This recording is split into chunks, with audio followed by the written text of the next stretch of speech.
तो समझ में आ गया ये। अनुज तेरे 35 थे, किसी के 11 थे, किसी के 15 थे।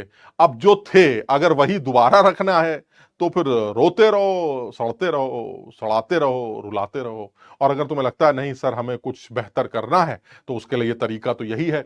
बाकी अगर तुम्हारे पास इस समय में, ये जो समय है भाई, समझ रहे बात को, समय जैसे बचा हुआ अप्रैल का टाइम या जो भी तुम्हारे पास समय, अगर तुम्हें लगता है तुम्हारे पास इस समय में कुछ अच्छा करने का कोई और चीज है, अच्छा मतलब तुम्हारे पास कुछ और अच्छा करने का है, जैसे सर मैं तो आईपीएल देखना चाहता हूं, मैं फुटबॉल देखने जर्मनी जाना जाना चाह रहा हूं, मैं जर्मनी जा रहा हूं, या फिर मैं वर्ल्ड टूर पर जाने वाला हूं सर इस मार्च की छुट्टियों में, मैं वर्ल्ड टूर पर, तो तुम वो कर सकते हो। तुम्हारे पास अगर कुछ अच्छा करने के लिए तो तुम वो कर सकते हो। लेकिन अगर नहीं है तो तरीका तो यही बचता है कि सर कुछ अच्छा ही कर लेता हूं सर, थोड़ी सी कोशिश कर लेता हूं, हो सकता है थोड़े परसेंटाइल मेरे बढ़ जाए, किसी को मुंह दिखाने लायक बचूंगा मैं, है ना, अदरवाइज तो मुंह दिखाने लायक नहीं बचेंगे। आप समझ रहे हैं? तो मेरा भाई यही सजेशन है, अगर कुछ इससे अच्छा करने का है तब तो कर लो, और अगर नहीं है तो यही रास्ता बचता है, और तो कोई रास्ता ही नहीं है। इसलिए रोने धोने से काम नहीं चलेगा। अभी भी ऊपर वाले ने तुम्हें दूसरा अटेम्प्ट दिया है, ये तुम्हारी किस्मत है। मेडिकल के स्टूडेंट्स को तो ये दूसरा अटेम्प्ट भी नहीं मिलता, उनका एक ही एग्जाम होता है, वो बेचारे उसी एग्जाम में 650 के चारों तरफ नाचने की कोशिश करते हैं, 720 में से 650 से 600 के ऊपर नंबर लाते हैं, तब जाके बेचारों को गवर्नमेंट कॉलेज मिलता है। और हम इंजीनियर्स को तो कितनी आसानी से इंजीनियरिंग कॉलेज मिल जाता है। तुम्हें इतना अच्छा मौका मिला है इंजीनियर बनने का, अगर आप इस मौके का भी फायदा ना उठा पाए तो शर्म की बात। आप समझ रहे बात को? तो लेकिन मर्जी, फिर वही बोलूंगा, मर्जी तुम्हारी।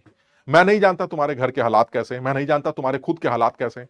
हो सकता है कि मैं जिससे बात कर रहा हूं वो बच्चा ये कह दे कि सर आप क्या चक्कर में पड़े हो सर, ये क्या डॉक्टर और इंजीनियर की बातें कर रहे हो सर, यहां पापा की 5 बड़ी बड़ी फैक्ट्रीज लगी हुई हैं सर, अरबों रुपए का लेन देन चल रहा है, और आप जो इसी में लगे पड़े हैं, मैं डॉक्टर, अरे हमें नहीं बनना था सर, हम तो ऐसे ही एग्जाम देने चले आए सर, हम तो बिजनेस वाले, बिजनेस टाइकून, आप समझ बात को, पापा के पूरे। तो भाई अब मेरी बात ऐसे किसी आदमी से हो रही है तो भाई ऑब्वियसली मैं बेवकूफ हूं जो तुमको समझाने की कोशिश कर रहा हूं। तो कोशिश करो भाई, हमें को कुछ है, समझो बात को, हमें हमें थोड़ा सा तुम अगर कुछ सेवा कर सको, है ना। अब तो लेकिन अगर ऐसा नहीं है ना, अब मुझे तो नहीं पता, लेकिन अगर ऐसा नहीं है, जो कि मुझे ये पता है कि ज्यादातर लोगों के साथ ऐसा नहीं होता, तो अगर ऐसा नहीं तो किसी को मुंह दिखाने लायक तभी बचोगे जब आगे की चीजों के बारे में सोचोगे। रोना धोना बंद करो यार, है ना, बात समझ रहे हो? अगर इतना ही रोना या इतना ही परेशानी थी तो पूरे साल पढ़ लेना चाहिए था, वो आवारागर्दी नहीं करनी चाहिए थी जो आपने करी। बाकी फिर बोलूंगा, मर्जी तुम्हारी, समझ बात को, मर्जी तुम्हारी। ठीक, खैर।